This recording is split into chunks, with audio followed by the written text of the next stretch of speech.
everybody, it's Saturday, February 2nd, and we just got back from Buck Hollow Sports, Boyd Mathis's place, my bow technician, and we just set up this Destroyer 350 for my backup bow. So in this episode, we're going to talk about the importance of having a backup bow and going through how Boyd set this bow up for me to use next fall.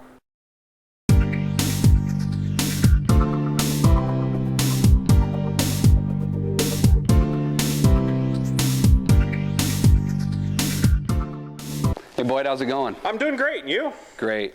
So we're down here at Buck Hollow today with Boyd Mathis, and we're setting up a Bowtech Destroyer for me for a backup bow. So Boyd, backup bows are probably a pretty important thing to have, right?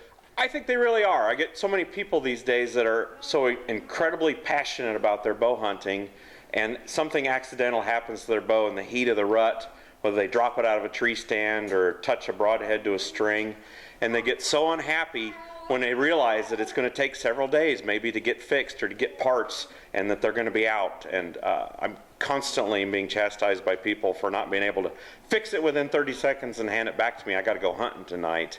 So I always recommend to people to keep a secondary bow around. Whether it's a new bow or an older bow or even an ancient bow, at least you have something you can shoot.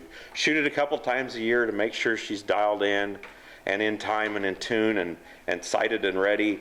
And just kind of save it as a secondary bow. Yeah, that's great advice. So, Boyd, what are a few of the things that we're going to go through this bow today? What are you looking for and how you set that up?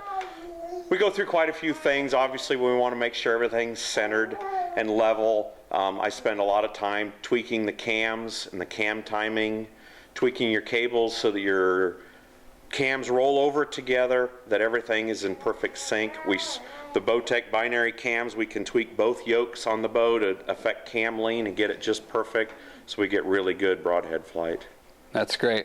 Well, let's get this bow set up and we'll take a few shots and we'll have a backup bow for this fall to use when I'm out deer hunting in the rut, so I don't have to bug Boyd if I drop it out of the stand or touch a broadhead to the string. Let's get to work.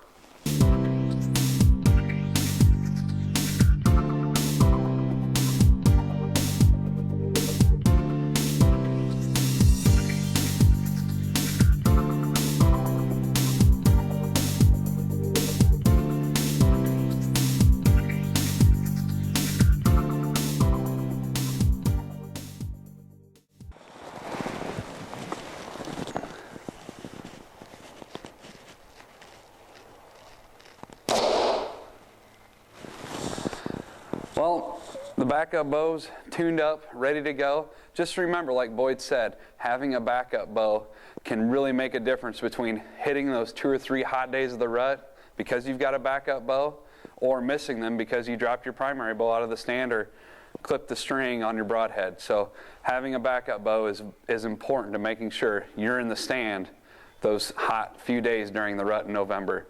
So I'd like to thank Boyd for his quality setup. He always does a great job on every bow that I get set up. So thanks for watching Bones and Broadheads today. Keep shooting straight and shoot often.